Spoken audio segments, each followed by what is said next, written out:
Ce qui est illégal hors ligne doit être illégal en ligne. C'est à travers ce slogan que le Parlement européen a adopté mardi 2 textes pour protéger les citoyens sur le web. Le premier est la législation sur les services numériques, DSA en anglais. Les fournisseurs tels que Google ou Facebook auront des obligations pour identifier et retirer les contenus illégaux. Il s'agit aussi d'interdire des pratiques trompeuses et certaines publicités ciblées, en particulier à destination des enfants.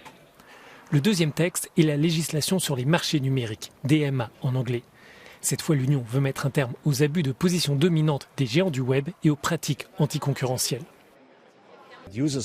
Les consommateurs, lorsqu'ils achèteront un nouveau téléphone ou un nouvel ordinateur, pourront choisir le navigateur qu'ils souhaitent. Ils auront le choix de l'assistant virtuel qu'ils doivent utiliser et ils pourront avoir un choix plus large. Ils peuvent également prendre des moteurs de recherche plus petits comme moteur de recherche principal. Ils peuvent prendre ceux qui existent déjà. Ils auront le choix et cela rendra les marchés plus compétitifs et donc meilleurs et plus innovants. Ces 2 législations s'inscrivent dans l'effort de l'Union européenne pour réguler Internet. Le web est d'ailleurs décrit par le commissaire européen en charge du marché intérieur, Thierry Breton, comme un Far West.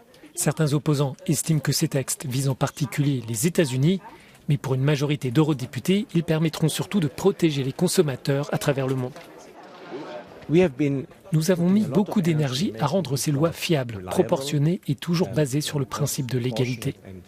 Ce que nous défendons, au bout du compte, c'est la concurrence, c'est contesté, et nous défendons cela non seulement pour les citoyens européens, mais aussi pour les citoyens américains et pour l'ensemble du monde. L'Union européenne espère que cette législation finira par inspirer d'autres pays. Ces textes devraient entrer en vigueur à partir de 2023.